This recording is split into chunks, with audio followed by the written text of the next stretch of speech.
opening of the first session of the 7th Parliament and the Premier's opening address. I would like to kindly ask you to please make sure that your phones are on silent. You are very welcome to take photographs during the proceedings, but please make sure that your flash is off. Also, if you are taking video, that the light on your phone is off. Thank you very much.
Before we start the proceedings, I will allow Mr. Hilton Donson, Ms. Violentia Green, Ms. Alicia Faro, and Mr. Cedric Wakefield from the Grootskier Hospital Choir for the opportunity to render the national anthem.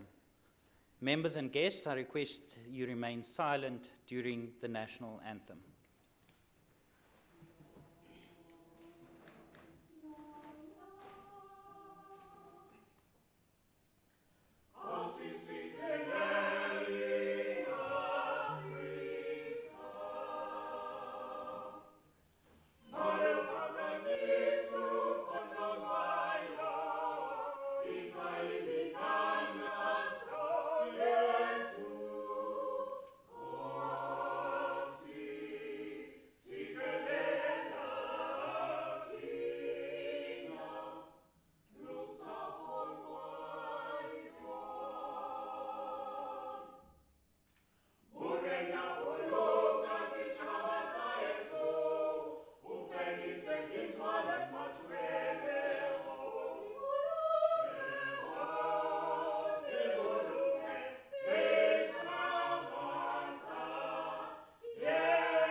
Thank you very much. Let us pray.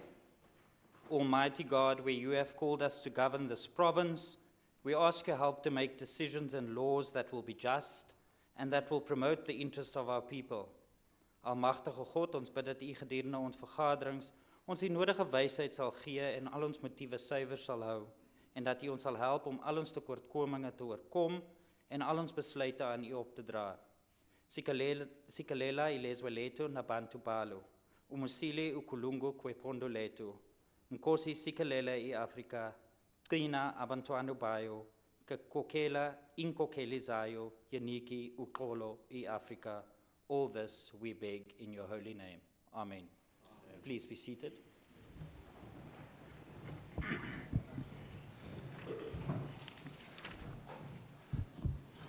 Order. I want to take this opportunity to welcome all our esteemed guests to the sitting today.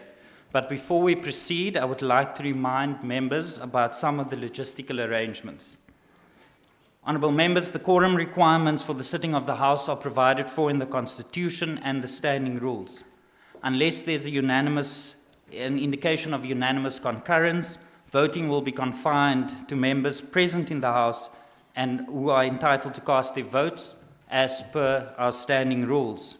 Members who are considered out of order by the presiding officer will have their microphones muted.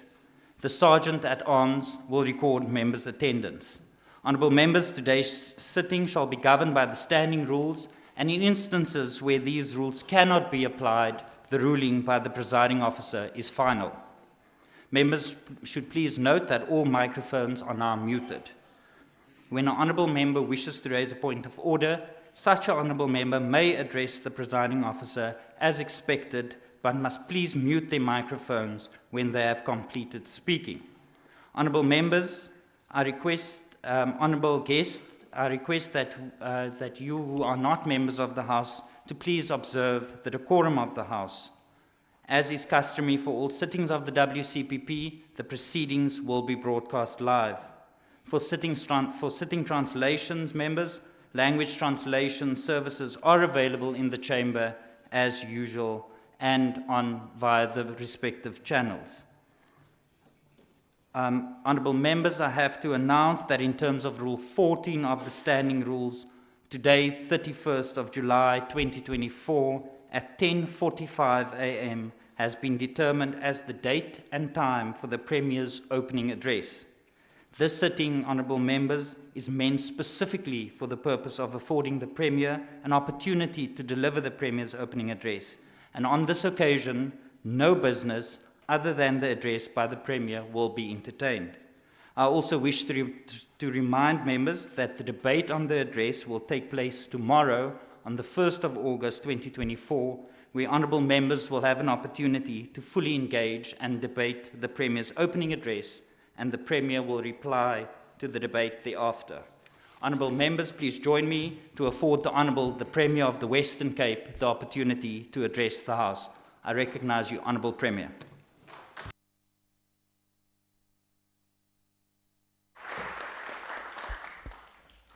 Thank you very much, Honourable Speaker, Honourable Deputy Speaker, Honourable members of the Provincial Cabinet, Deputy Minister, it's really good to have you here, Deputy Minister Sirpin, Deputy Minister of Finance, welcome, my wife and my son, and Louis and Lucille, to the Honourable members of this legislature, to the Leader of the Opposition, to members of the diplomatic corps that I see around the House, to mayors, to councillors, to members of the media, distinguished guests, General Patekile, welcome. And of course, good morning, goeiemorgen, morweni, to the residents of this beautiful province, the Western Cape. Speaker, this year, we in the Western Cape and South Africa joined 2 billion other people across 50 countries who went to the ballot box to mark their mark in defending and deepening democracy. In too many places across the world, democracy is in danger and under attack from extremism, populism, and nationalism. Many of us feared that here in South Africa, those pernicious voices would also win. However, rationality and tolerance prevailed. We eschewed violence and dangerous politicking in the interests of the majority of our residents. While we have emerged from the 2024 general elections with optimism and hope that a different trajectory is possible for this country, Speaker, I'm still deeply concerned by the number of South Africans who did not vote in our hard-won democracy. Speaker, of the 63 million citizens in our country, 27.7 million of them have registered to vote, but only 16.2 million actually voted. Speaker, in 1994, 86% of eligible voters in our country voted. In 2024, only 41% of our citizens voted. That's 4 out of 10 in South Africa. Speaker, as public representatives, we must ask why and how we can reverse this trend of so many opting out of the democratic process. Speaker, members in this House, it is up to us. We must make sure that we and how we behave and what we do in the work of this 7th Parliament, that we do it in such a way that people of this province see that they matter. We must make sure that through our work we build this province for them and for our future. Speaker, I'm sure that every member in this House in campaigning before this election came across citizens who said, what's the point of voting? Why should I bother? Things won't change. Speaker, it is up to every single one of us elected here to represent all of the citizens of this province to make sure that this term, that we make that difference. We show people that politics counts and that your vote matters and that your vote counts. Speaker, I must say that as we start this 7th term, I've already had the privilege of a meeting with the Leader of the Opposition, and I thank him for that meeting, for the discussions that we had to say, what do we do about this? How do we take this forward? I look forward to also meeting one-on-one with the leaders of the parties represented here. I had a discussion with the Leader of Government Business, and he too will look at these frameworks of how we utilize this space, this Parliament, to do exactly that, to show the citizens that their vote matters, their vote counts, and that we, every single day, will work in the interests of making the difference for our citizens. Speaker, this election has also given us a government of national unity at a national level. And we are reminded, Speaker, of the founding principles of South Africa that was born in 1994 under also a GNU. These principles of equal opportunities, inclusiveness, and fighting for the respect for the rule of law still stand today. Speaker, I'm reminded of what our late former President Nelson Mandela said at his inauguration, and I quote, "Our daily deeds as ordinary South Africans must produce an actual South African reality that will reinforce humanity's belief in justice, strengthen its confidence in the nobility of the human soul, and sustain all hopes for glorious life for all." Close quote. Speaker, the residents and voters of our extraordinary province have shown faith and trust in us by giving us their vote, and I do not take this trust for granted. Actually, Speaker, I mentioned about 4 out of 10 in South Africa. In this province, the Western Cape, 6 out of 10 registered voters voted for this Parliament. I'm completely committed to working even harder for our residents every single day for the next 5 years. Thank you to the voters and to this House for for the honor that you have given me to serve as your Premier. I am deeply humbled. Speaker, there are formidable challenges ahead of us as we confront them together. If we are to lift the most vulnerable in our society out of poverty, jumpstart the economy, and build South Africa and this province now and for the future. Mr. Speaker, the Western Cape Government is committed to doing everything we can to help the Government of National Unity succeed for you, the residents of the Western Cape. We must build on our successes of the past 5 years. We will work closely with other spheres of government. We will support them when it is in the interests of our residents, and fight for our residents when we do not believe that they are doing so. We are committed to cooperative governance, but we will also hold national government to account. A critical focus of this government over the next 5 years will be financial sustainability. We cannot build more hospitals and roads, employ more teachers and doctors, and serve our communities if we do not get the funding our residents deserve.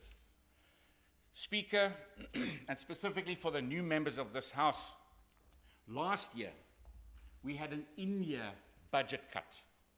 An in-year budget cut after this House had approved the budget. After approved budgets through processes of MTEX, through processes of Parliament, through agreeing to how budgets are to be spent. In the middle of that year, after we'd already entered into contracts of building schools or employing people, we had a budget cut of 1.1 billion rand. And that affects the citizens directly because services get taken away. And we believe that that was an absolutely illegal occurrence, and we launched an intergovernmental dispute. We pioneered this process because we cannot accept it and we cannot allow these things to happen in our country. We cannot prejudice our own citizens through these kind of processes.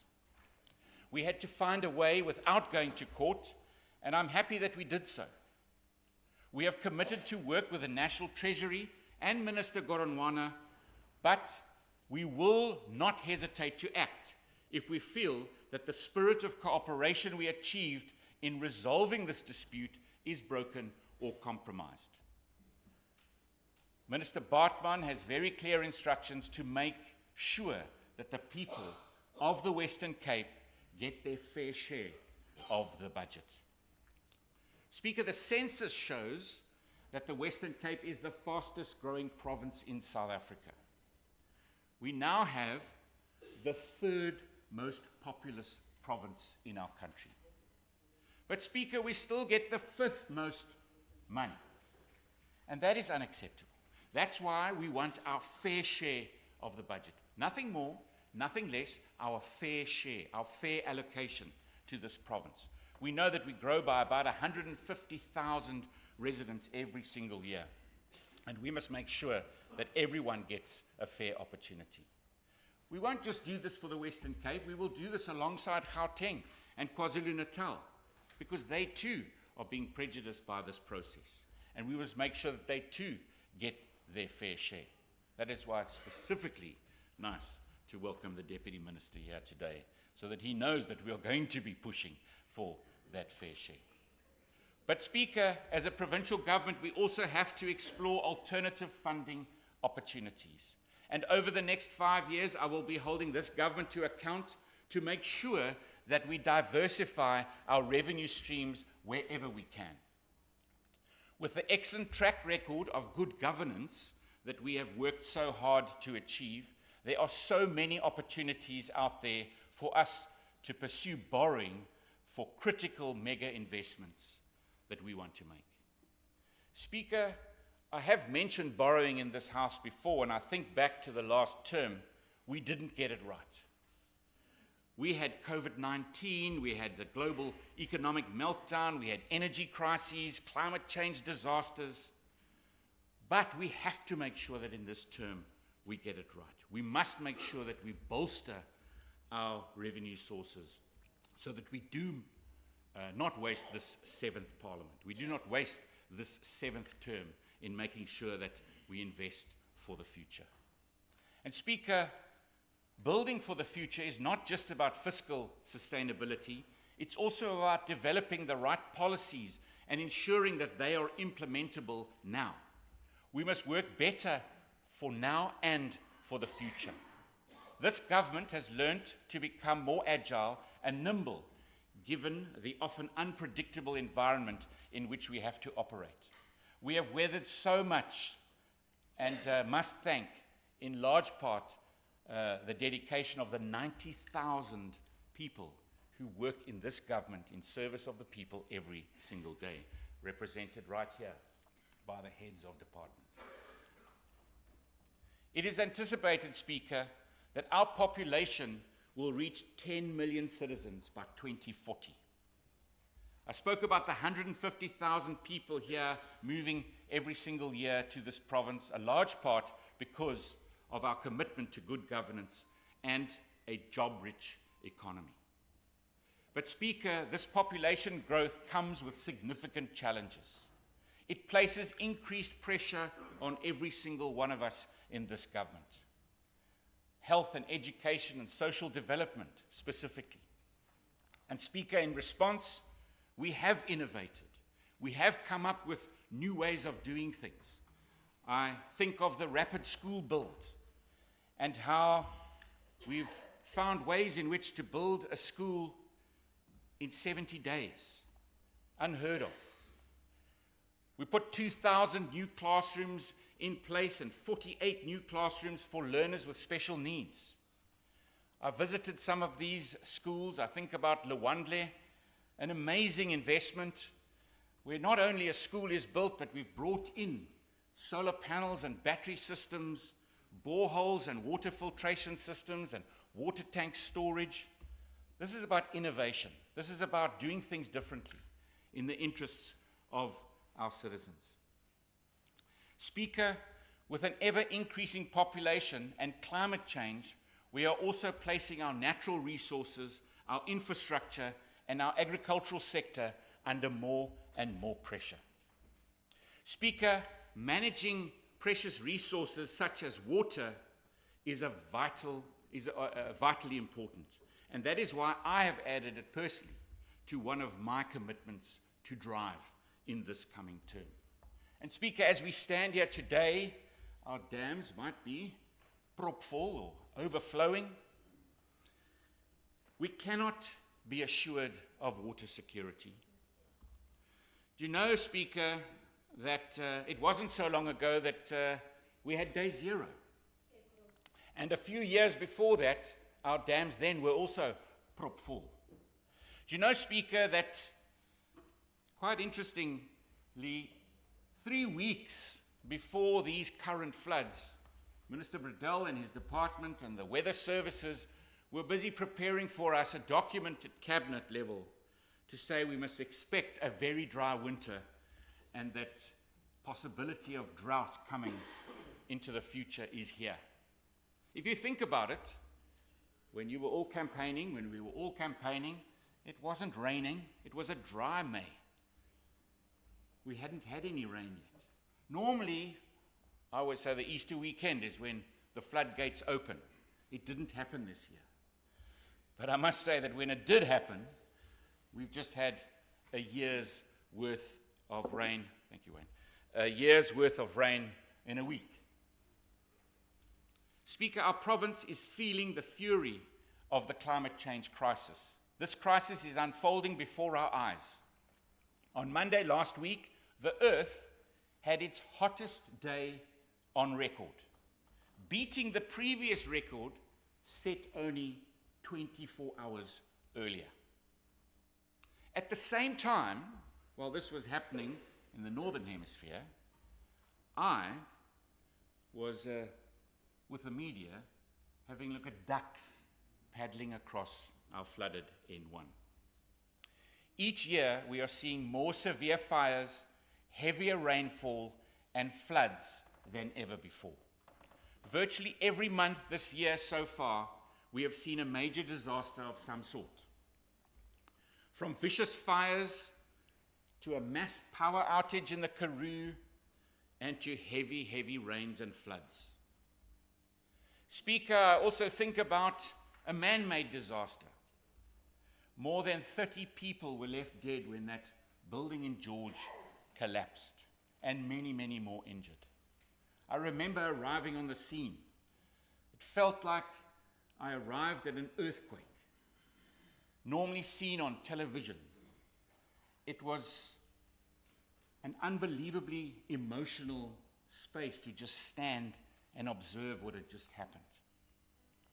But it was unbelievable to see how many professional people stepped in and started to work seamlessly together from across organizations, from professionals to volunteers. It was unbelievable to watch how South Africans step up when they are needed. I must say that they never gave up. And it was unbelievable, 100 hours into this disaster, when Gabriel Gwambe was pulled out of that wreckage. It was an unbelievable feeling of renewed hope. When I saw that stretcher come out and he put his hand up, it really was amazing. It was through the unwavering dedication and professionalism of our disaster officials that Gabriel and so many others are saved. Just some of those extraordinary people who saved so many are here in the gallery with us today.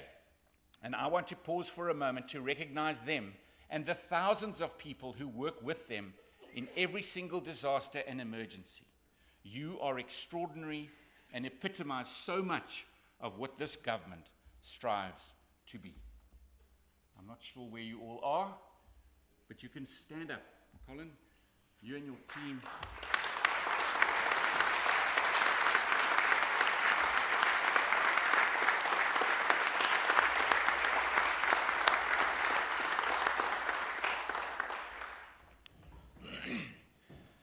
Speaker, while we celebrate the many lives saved, my thoughts, our thoughts remain with the families of those who perished. We will do everything in our power to ensure that those responsible for this unspeakable tragedy face the consequences of their negligence. We must ask that question when. Yeah, absolutely. The National Department Premier, are busy speak to me. investigating, the Order, police members. are busy investigating, and we have investigated. Order, members. Busy Order, Premier. investigating. Premier, can I please remind you to speak to me? Order, members. Thank you, Speaker. We must be able to interject every now and again. Interjections are allowed, but the members will have an opportunity tomorrow, Premier, and please do not engage the member directly, but speak through me and to the member. Thank you very much, Speaker. Speaker, while reflecting on disasters and the disaster management teams across this province, I think about the investment that this government has put into training and enabling. I think about the Disaster Management Centre. I think about the plans for the new centre, because of course Tygerberg Hospital, where the centre is right now, is going to be rebuilt, so the centre has to be reinvested in. I think about what this next generation is going to look like, and of course we need to be planning that now and building it as soon as possible. But I also think, when I think about that centre, I think about this current flood, and I think about meeting there just the other day. And it was different. It was different because of this GNU, this Government of National Unity. There's a different feeling of optimism, of hope, of a different future as we move forward in our next 30 years of democracy. Speaker, you know that last year we declared the floods a disaster. Our teams jumped in, our infrastructure teams rebuilt roads and bridges. Across every department, we tackled the damage, and we did so incredibly quickly. We are still owed 1.3 billion rand, or we are 1.3 billion rand out of pocket from that disaster. And again, just as we want our fair share, our fair allocation, we need to make sure that we also get, after a disaster is declared, that we get our fair share given to us as we spend money on dealing with these disasters.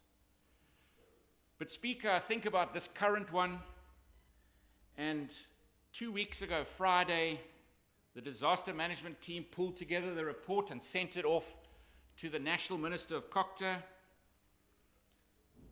It went off at about 10 o'clock. By 2 o'clock, we had an answer back. Never heard of before. We had an answer back to say, yes, please go ahead. We need to declare this disaster.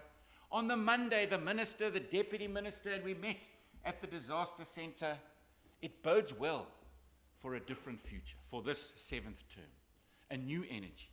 We agreed right there that we're going to work differently with other provinces, put an MOU in place between our provinces. But still, we need to make sure that we get our funding from the previous disaster, as well as the support and funding for this disaster. We also have to make sure that we think differently about disasters. We budget, Minister, differently for disasters. Speaker, in the immediate term, I've asked the ministers and departments of infrastructure, of agriculture, of local government, environmental affairs, development planning, that we need to urgently identify the infrastructure, land and water sources that could be vulnerable to flooding and, of course, to fires in this financial year. We must become more proactive. We must make sure that we don't only react after a disaster has been called. I think specifically right now to the town of Citrusdal. And interesting, when this framework of the speech was being put together, Citrusdal had been cut off twice, last year and again this year. And then, of course, just 2 days ago, I saw washed away again a third time. These citizens are our citizens who are cut off. And we cannot have them cut off every single year. We have to plan differently. We have to build back differently. We have to make sure that we have the funding and that we put it into putting bigger pipes in place, building bigger drains. The system of planning has got to bring into account climate change. River management has got to change. Fire break management has got to change. Speaker, I also support the Minister of Infrastructure in his call for the visit that took place. Again, the National Minister during this floods, the Minister of Human Settlements came and met with Minister Simmers. But the question was, we've centralized the starter kits. We need to think about that differently again. We need to decentralize it. We can't wait for starter kits to be handed out because we have to get the name list of who everybody is, because it's pouring with rain and they've been taken in with a family, or they're sitting in a hall, or they're on the other side of the river and we can't react until we've filled out everybody's names. We have to change that. With the Auditor General, with our systems, and with national. We should have stock on hand here in the province. We've got to think differently there. I've spoken about the MOU between other provinces. This province already steps up and moves to KZN. The latest fires in KZN, we sent teams to go and help them. The floods 2 years ago, we sent teams to go and help them. But we're now going to formalize that because we need to be able to share these resources, specifically amongst the coastal provinces. I've already started engaging with the premiers from those provinces. And in the medium term and longer term, we need to do evidence-based reviews of our natural, agricultural, and built environments. We need to make sure the hard decisions and the actions now to build more veerkrachtige province, that we can withstand the unpredictable environment that we face. We have to learn every single day. Now, Speaker, to move from disasters and disaster mitigation to embracing innovation and technology. Speaker, anyone who spends more than a few minutes with me will know that I love technology and innovation. I'm even happier when tech and the growing world of artificial intelligence helps us to improve service delivery and reduce the burden on our staff. We hold innovation very close to our hearts in this government. Innovation allows us to approach issues, resolve problems, and improve how we work in unique and different ways. Speaker, I initially think immediately of health and the robotic surgeries that we now offer. More than 500 procedures have taken place already in Tygerberg and Groote Schuur. I think about the connectivity and the tech that's used, for example, between these two hospitals and the George Hospital. Our hospitals are already holding indabas where we are sharing this information across our continent. We've got to make sure that we build and we improve, and innovation helps us to do that. I think about the new pathology or the pathology center that's been built. I think about how we can deal with DNA, how we can, and when I think about it and you go and visit it, you can see the innovation. You can see that's the most modern pathology lab on the continent. You can see how it links through to the police work that they have to do to make sure that we can use pathology services to fight crime. When I go there, I think of some of these TV series and movies where you see the pathology services, CSI, you see how they use DNA to track down criminals.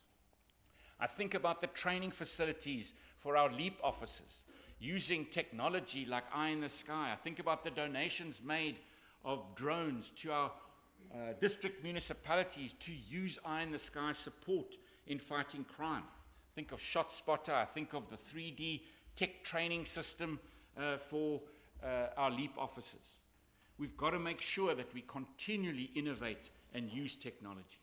Just a short while ago, Minister Lont, you and I were there to launch the Social Worker Integrated Management System, SWIMS. Congratulations, well done. Well done to the teams who've developed it. It's through these programs that our social workers are going to find more time to serve their clients, to serve their customers, because administration has been taken away and made much simpler. You reflected how much quicker it is to get to service a client because the administration gets improved through this process. we could do away with those piles of files. And of course, the officials love dumping those files on our laps so that we can see exactly what they have to work with today, and tomorrow is going to be way better because of these kind of investments and innovation. Speaker, our embrace of innovation is being noticed and recognized. Last month, we scooped the esteemed Public Service Innovation Award at the United Nations Public Service Forum. This took place in Korea, and we beat 400 other entries from over 70 countries. Speaker, we were given this award, a beautiful United Nations crest on the top. And Speaker, this award is in recognition, and I must face the officials here, because this is in recognition of the years and years of work that's gone into developing our broadband strategies, in developing our connectedness across government, in making sure that through that connectedness, we have new innovations like the app that I've just spoken about, and all of these technologies that all of your departments use, because it's about public service. And this is a public service award for you and the 90,000 workers that work with you. Congratulations.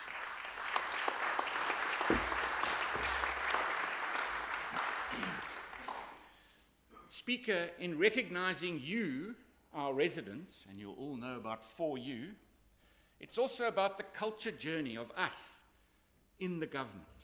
Culture matters in an organization.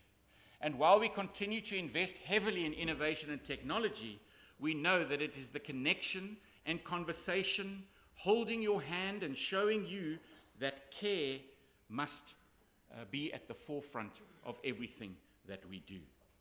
Culture is about how we interact, how we answer a phone, how we answer an email, how at the coalface in our main departments we interact with our citizens. It's the feeling you get. Culture in an organization is something that just doesn't happen. You've got to make sure there's a team behind it. And 2 years ago, we started on this journey.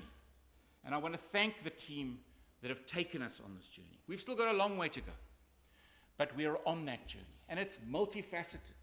I think to First Thursdays. First Thursdays is exactly that. How we are open to our citizens every first Thursday of the month. They can come at 5 o'clock and meet any of the ministers, meet any of the HODs in their departments, raise any issue they want to raise. We are there to listen to them. Perhaps we can't fix everything that they bring to us, but they get an ear. They get an opportunity that influences policy over time, but fixes their issues. They bring great ideas, or they bring an issue because they cannot get an answer, and we find ways to give them that answer. Speaker, what I also do is unannounced visits. And not only me, we encourage it across all of the ministers, and the DG does exactly the same thing with the heads of department and members of our staff. Unannounced visits. It's not about muffins and coffee. It's about sitting in the queue with a citizen, asking them how long they've been waiting. How many times have they been here to get service? What has the service been like? Those of you that know me, it's also about the weeds in the gutter, or the cracked glass at the entrance, or the tile that's missing. And that's why we will continue with our project called the Face of Government. I think about Vanguard facility, the healthcare facility there, and I think about how it's improved. Not only the look and feel, but I also got a photograph the other day of the new filing system. Because when filing systems work better and when they get digitized and we can use technology, we can help our citizens far quicker and far better. Speaker, we pride ourselves on offering quality public service, so that we must also take care and take pride in how our facilities look. And we take pride in our staff. We have a long way to go on our culture journey as a government, but you, our Western Cape government family, matter. And that is one of the many reasons why I'm so proud of the Top Co Award for being a top employer. I remember the DG looking at me with a strange look when I said we're going to enter this competition of the best place to work in the world. But DG, thank you. That same team, the Culture Journey team, put this government, and I can't find other governments in this race, and I welcome some of our other governments to join us in this race, but we entered the race. And I'm super proud, again, Speaker, looking towards the DG and the HODs, that the Western Cape government has achieved top employer status for the year 2023. We are amongst 1,700 private sector businesses on the African continent that are in this competition. We will continue in this competition, and it will be global because, of course, it moves to other continents as well. And we will continue focusing on the culture of this organization until we are up there with the big brands, the big global brands, until we are up there measuring our culture. And that we do for you. With our staff, we are governing for you, our residents. And we will continue to work on this every single day. So congratulations. Speaker, I must also then mention that for you and the government offering services to our citizens is a two-way street. It also means responsibility. We can't just say, we will build you a house, we will give you healthcare, we will give you education, etc., etc. Our citizens also have to be part of this agreement. They also have to play their part. It's about responsible citizens. It's about those citizens that are involved in our neighborhood watches, serve in our governing bodies. They're our eyes and ears, especially those citizens during the holiday season when our schools get vandalized. That's the agreement we need. We can't just keep repairing vandalized schools. We need to make sure that we are on the lookout. We are taking responsibility. It is making sure that we, across our province, as citizens, are supporting each other to build a better province. It is about the responsibility of making sure your child is at school, about the responsibility of making sure that you don't just drop litter everywhere, about the responsibility of making sure that when you need to take your medicine, you take your medicine, because only through that process will we reduce the burden of disease and costs in our system. But also, I want to take the opportunity, Speaker, to thank those citizens, those residents who are part of this partnership.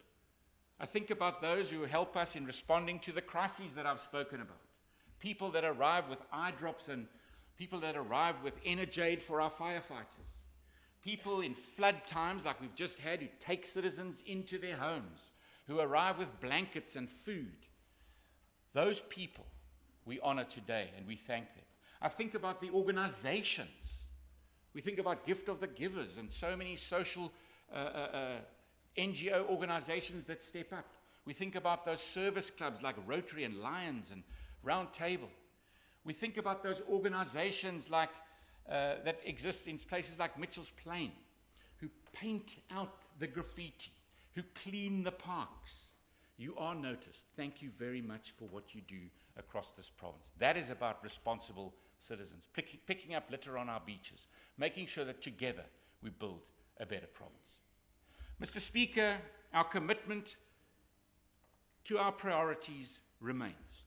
Of course, we're a government that's moved from one term into another, but while we mark the start of the 7th administration, we will continue to focus on our priorities of building a growing, inclusive, infrastructure-led economy that creates jobs, of building our energy and water security to support and enable this very economy, creating safer communities, and a push for devolving power of SAPs down to provinces, supporting law enforcement resources to build a safer province, further improving the province's education and healthcare systems.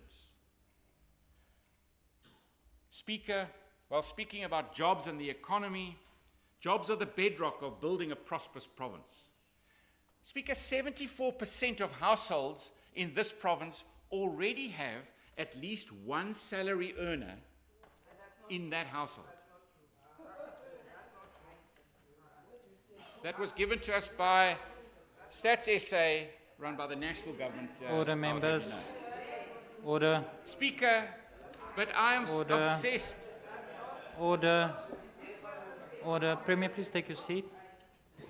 Honourable members. Order, members. I'm on the floor. Honourable members, you will have an opportunity tomorrow to fully engage the Honourable Chief Whip of the Opposition. The members, you will have an opportunity tomorrow to fully engage and put your rebuttals to the input by the Premier. It's now the Premier's opportunity to do so. Can I please ask that you work with me and afford the Premier the opportunity to deliver his input, and you will have the same protection tomorrow when you do yours. Honourable Premier, you may continue. Thank you very much, Speaker. Speaker, I'm obsessed about jobs and enabling more jobs, because with a job, so much is unlocked for our residents. We are determined to make it as easy as possible for the private sector to do business and create more jobs in our province. We are doing this through initiatives like cutting red tape or the ease of doing business. In the last term, saving business 2.4 billion rand. Small and medium-sized businesses are the engine room of our economy. And Speaker, our SMME Booster Fund assisted hundreds of SMMEs, supporting and sustaining thousands of jobs. And of course, this will continue. This is part of our growth for jobs strategy, our overarching blueprint for breakout economic growth. It is already 1 year old, and we are seeing encouraging outcomes from this bold plan to fuel economic growth. It has set us on a path to building a strong, inclusive, and diverse economy in which all our residents benefit. Just some of the achievements of the work across the government include 1,684 businesses supported, 15,304 jobs created or sustained, 7.5 billion in new investments facilitated, 2.8 billion export declarations reached, of which 1 billion was for the African continent, 28,348 residents supported with at least one economic opportunity pathway, 14 ease of doing business improvement interventions supported. It is through continued work like this that we will bring our unemployment rate below 20%. And while that has been stubborn for the last while, we will continue to push and continue to work hard to bring it below that 20% mark. Speaker, that is why we will work tirelessly with the Government of National Unity to ensure that Operation Vulindlela's plans are implemented. Here in the Western Cape, we want to see it make an impact on improving the viability of our port, freight, and logistics networks, because we need to get this economy moving. While it is encouraging to see more trains on our railways, there is still not nearly enough to transport goods and people to work and to markets. I urge the Government of National Unity to prioritize seeking private investment opportunities in the Port of Cape Town, because agriculture is a critical economic enabler of this province, with well over 50% of South Africa's agricultural exports coming from here. To enable jobs in agriculture, we have provided agricultural education and training to 2,248 registered students, offered short skill courses to 17,098 beneficiaries, and improved financial support to 539 qualifying students in the last term. We have also supported land reform initiatives in this province. 83% of land reform farmers supported by this government are now considered successful agricultural businesses. The Western Cape is open for business and attracting more investment. Earlier this year, Speaker, the RMB and BER Business Confidence Index showed that confidence in this province is well above other provinces. We've also seen a sustained improvement over the last while of business confidence in the Western Cape. And it starts with business confidence and then moves to enabling investment, the growth and the jobs that we are looking for. But we must do so much more, Speaker, because the challenges are still so severe. Speaker, I've once again made infrastructure-led economic growth and job creation a core priority of my term. I'm going to work tirelessly to get the critical mega projects off the ground that we need to enable our economy to thrive.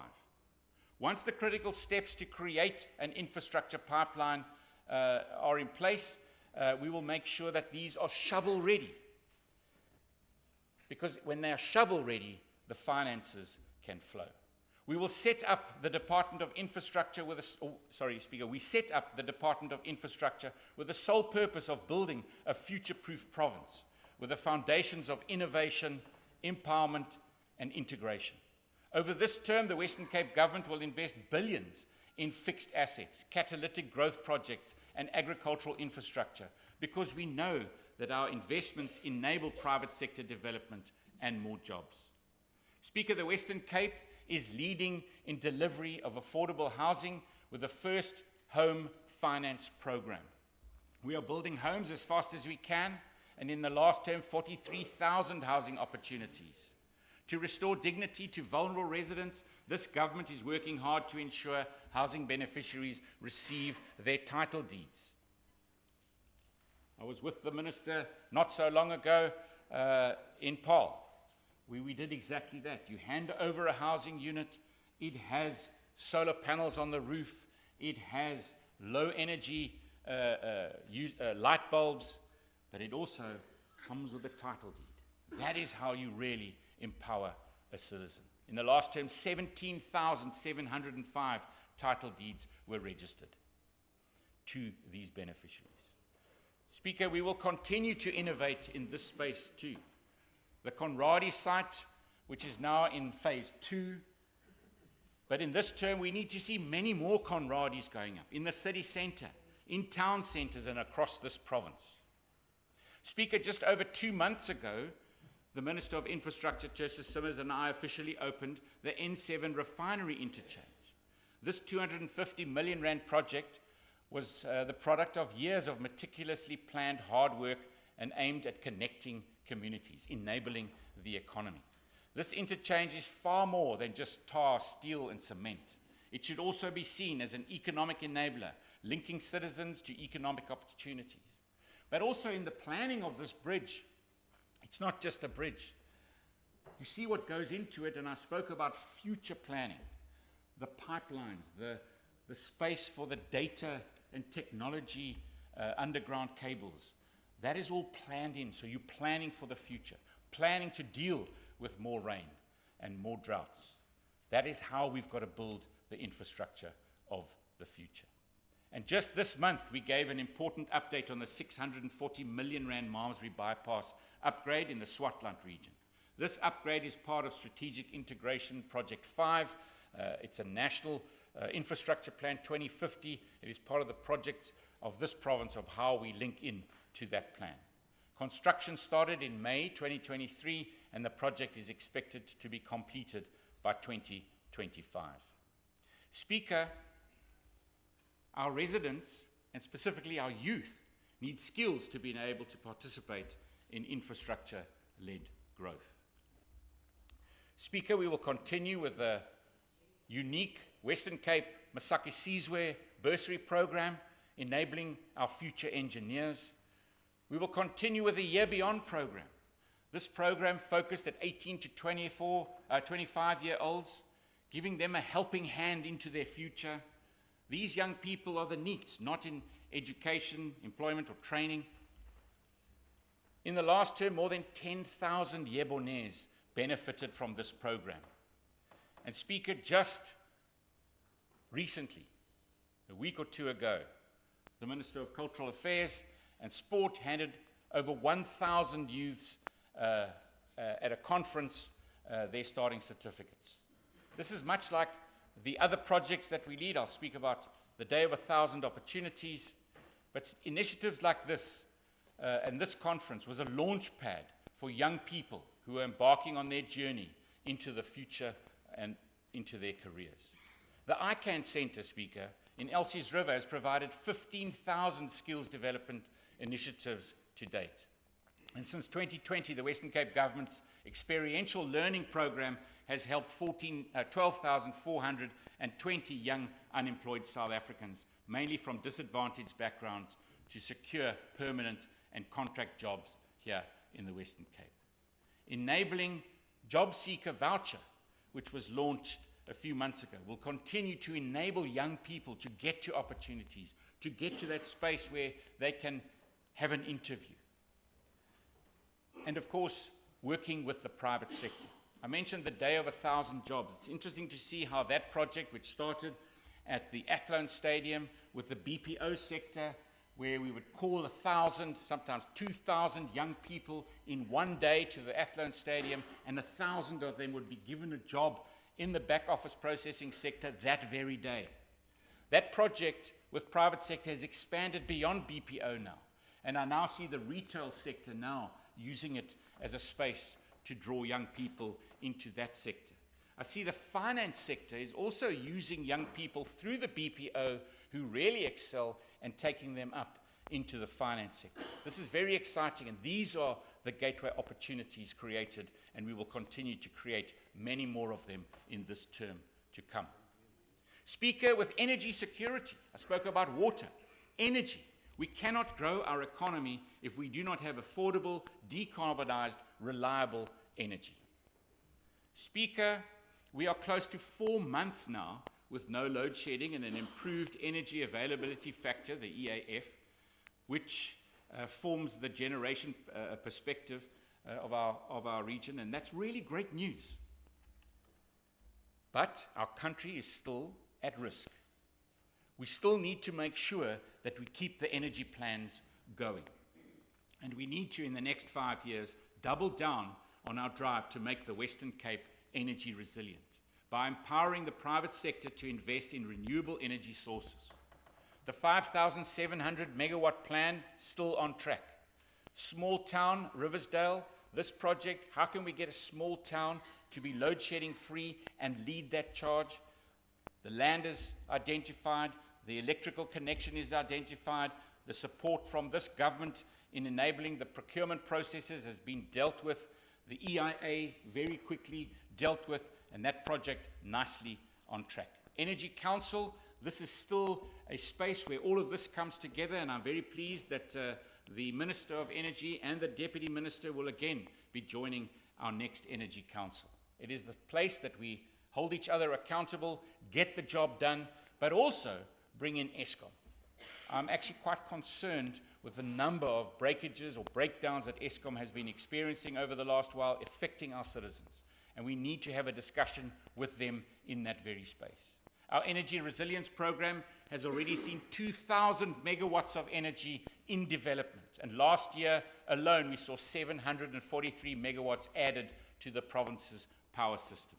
According to NERSA, 39% of the total investment value of new generation projects amounting to over 7 billion registered from January to March this year are here in the Western Cape.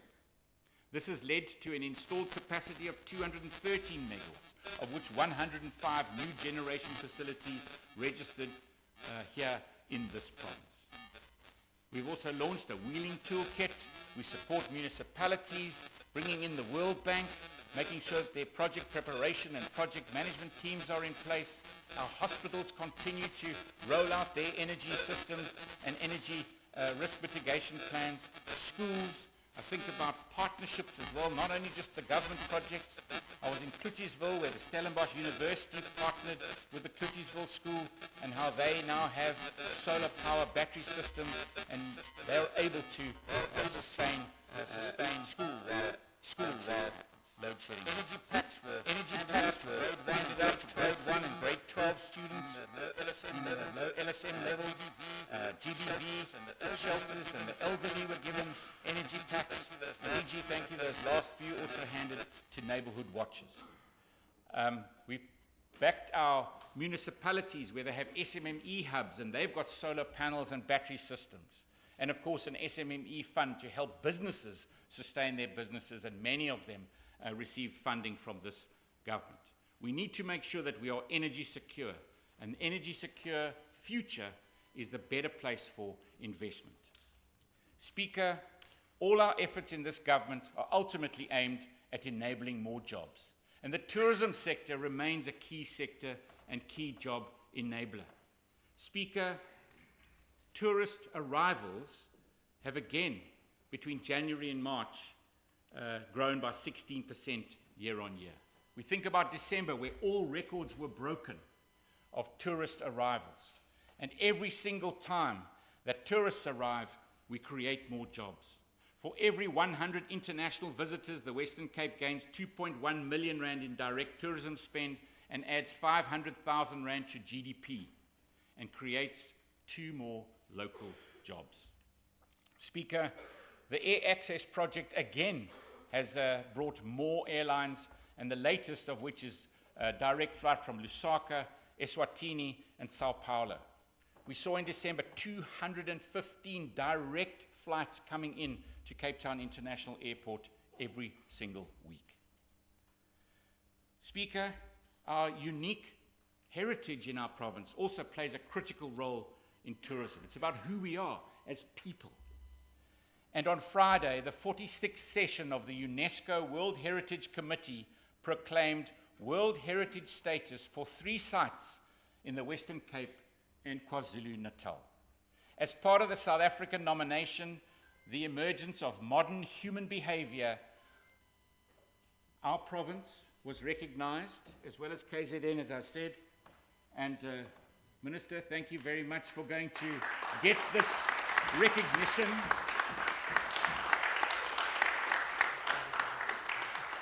The Pinnacle Point site complex, the Diepkloof rock shelter in the Weskus, and the Sibhudu cave in KZN have all received this status, this global recognition. Thank you very much. This adds again to our offering when we sell to people coming from around the world to see who we are. And this tells the story of our past.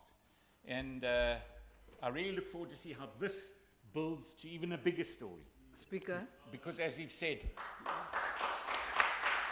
Honourable Premier, please take your seat.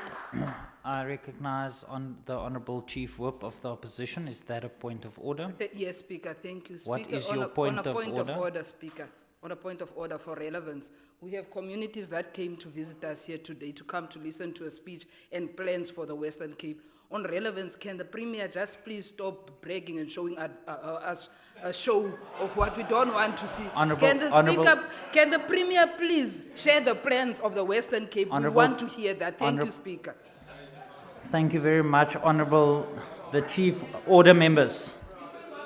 Honourable Chief Whip, you had an opportunity. I recognized you. It's now my opportunity. Honourable members. Honourable Chief Whip, you rose on a point of order, and before I could make a ruling, you started interjecting. So firstly, that is not a point of order. And if you, I'm not going to, from the chair, dictate what the Premier can and cannot say. You will have an opportunity to rebut that in your reply tomorrow. That is not a point of order. Honourable Premier, please continue. Much, Speaker. Speaker, a safe province is a prosperous province. For both visitors and residents, safety is an absolute essential. I'm very proud of our law enforcement advancement plan and the leading partnership that we've got with the City of Cape Town. Since its inception, our courageous men and women who are deployed every day to some of our most crime-infested neighborhoods across Cape Town work tirelessly to make our communities and our community members feel safe.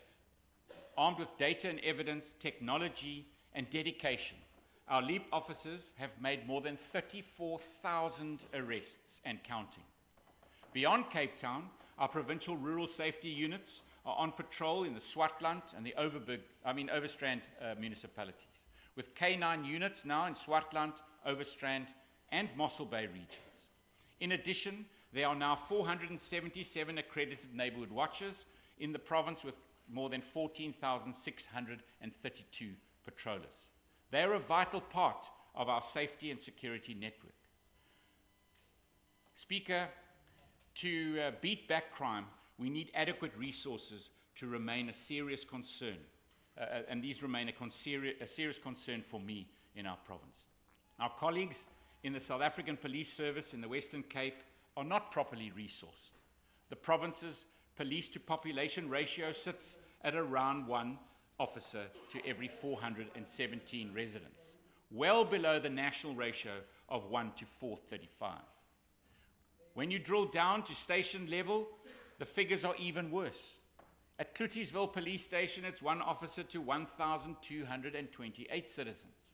In De Doorns, it's 1 officer to 1,988 citizens. In Luandle, it's 1 officer to 958 citizens.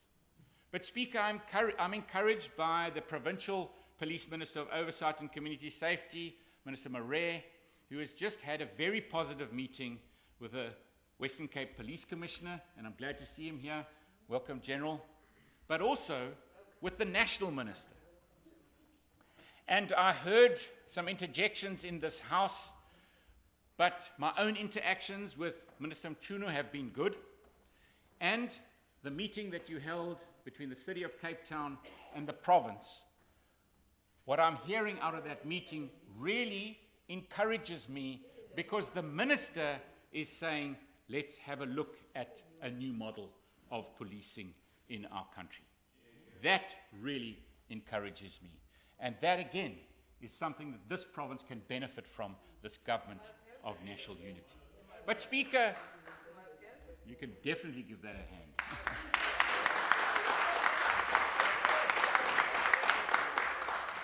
But Speaker, I think this House must also play a stronger role. If that's the police to population ratio, we need to ask the questions, because it's quite easy to change that. And oversight in this House really needs to make sure that we get that safety right for our citizens. Speaker, helping the most vulnerable in our province. While we must do everything to fight crime, we also need to look at the conditions that our residents live in.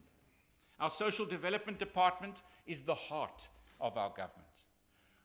Where residents fall through the cracks of society, our hard-working social workers are there to catch them. For the most vulnerable, it is imperative that we help them get back on their feet. Earlier this month, the Provincial Minister of Social Development, Jaco Lont, helped to officially reopen the newly refurbished Horizon Secure Care Centre here in Cape Town. It is one of 7 such facilities in the province managed by the department to assist youth who have been in conflict with the law. Beyond the 5 newly built classrooms facilitated for vocational skills training and recreational offerings, among other features, this centre represents the care and responsiveness our government shows for people who need help in getting their lives back on track.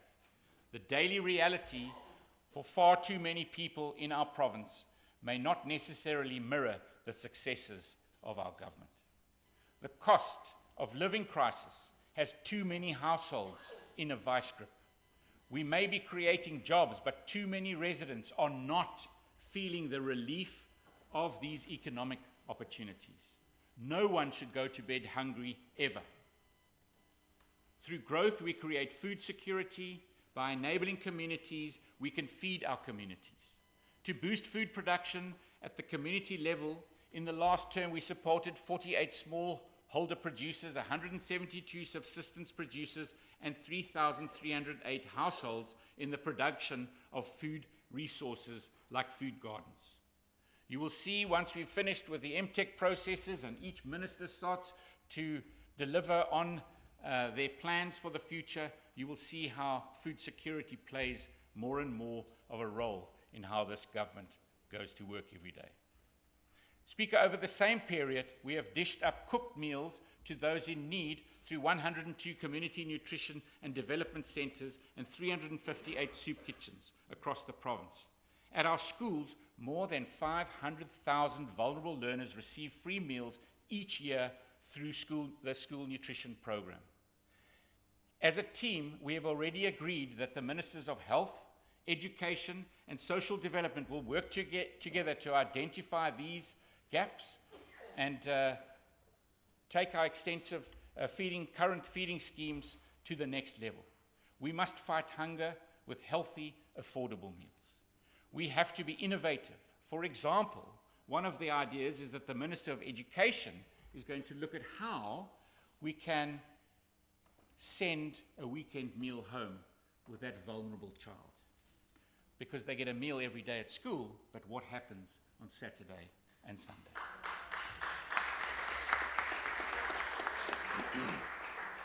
Speaker, while I crisscrossed this province earlier this year, too many of our residents spoke to me about poor services they receive from their municipality. There is a lot that we do in the Western Cape government to hold municipalities to account and support them, because it is at local government level that many vital services are delivered. But Speaker, we know that we have to address Section 139 of the Constitution. It is not right that a province can step into a municipality when that municipality hits the wall, because services have long faded in that space. This is a discussion that we had with the Minister of Cocta. This is a discussion that I've already started at PCC level, and in the latest GNU Lehotla a few weeks ago, I raised this issue again. We've got to relook at Section 139. We think about how long it's taken just in Knysna with the service delivery failures that those citizens have had to endure.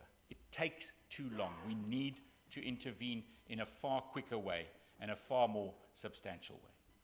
But Speaker, while I'm often frustrated, I'm also super proud of what our municipalities do. In March this year, the results of the Independent Research Institute Good Governance Africa 2024 Governance Performance Index confirmed that many Western Cape municipalities are by far the best performing in our country.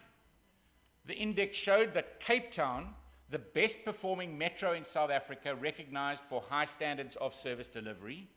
It recognized the top 4 district municipalities in South Africa in the category with no water service authority, and these are ranked from the top 1 being Cape Winelands, then West Coast, then Garden Route, and then the Overberg municipality, the top 4 district municipalities in South Africa.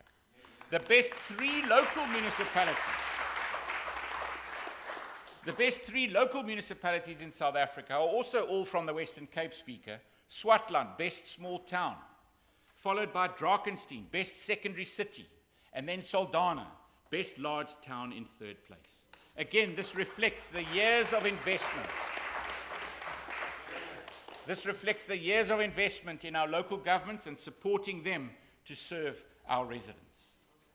Speaker, I feel such a sense of achievement and pride when I see the government, or I see government done right. And I believe we are doing that here in the Western Cape. But while we have set the bar higher, we must raise it even higher. Since the elections, we have met as a cabinet and with the provincial top management to set our priorities for this term. We've also, as I've said, met in the national Lehotla. We've met and already started, even before the election, with the framework of our provincial strategic plan. I'm excited by now that the team is now looking at the challenge we face and how we find different ways of tackling the pressing issues that we face. The ministers will now be working with their teams and looking at how we land those programs and policies in the medium-term budget policy framework in October, as well as in the budgets that will be tabled next February. We also have to land them clearly in our PSP, which will also be tabled in October. We will be also looking closely at the national plan as it unfolds. And interesting there again, that for the first time, this province, having seen that national plan, we have been encouraged to put forward in writing any other suggestions that we want to put into that plan. And that again gives me optimism and hope for this GNU and the future of our country. And this province will play its part. We spend days, nights, months and years putting systems and people in place so that we can enable our 90,000 teachers, nurses, doctors, road crews, social workers, traffic officers, our administrators and many, many more to work for all the residents of the Western Cape, particularly the vulnerable who rely so heavily on government services.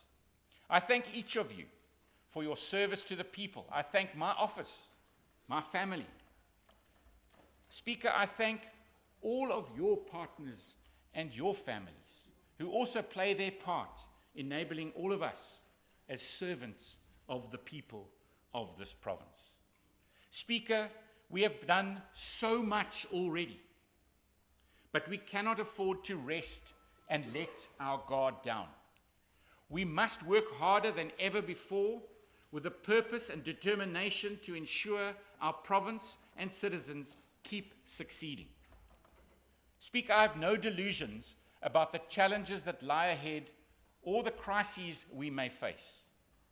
When I took the Premier's oath of office 5 years ago, I swore to uphold and protect the dignity of all of our citizens. This has not changed. I have faith in our remarkable province and country, because I have seen firsthand what is possible when we work with purpose and dedication. Speaker, in this term of the 7th administration, as we move forward, let us not squander this moment in our country's history. Let us show that the centre can hold against extremist forces on the right and the left that seek to divide us and act in the interests of the minority, not the majority of our residents.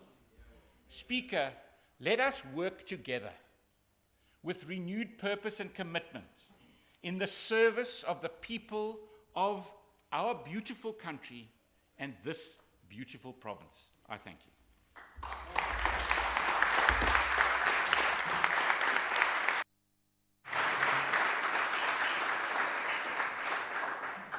Order. Thank you very much, Honourable Premier. Honourable members, in terms of Rule 15 of the Standing Rules, the Premier's opening address will be placed on the order paper for debate. Honourable members and guests, you are requested to remain standing in your places while the procession leaves the chamber. I would like to invite all members and guests for some refreshments after the adjournment of the House in the members' dining room on this floor. And honourable members, please note that on Thursday, the 1st of August 2024, the proceedings will commence at 9:30. Honourable members, that concludes the business for the day, and the House is adjourned.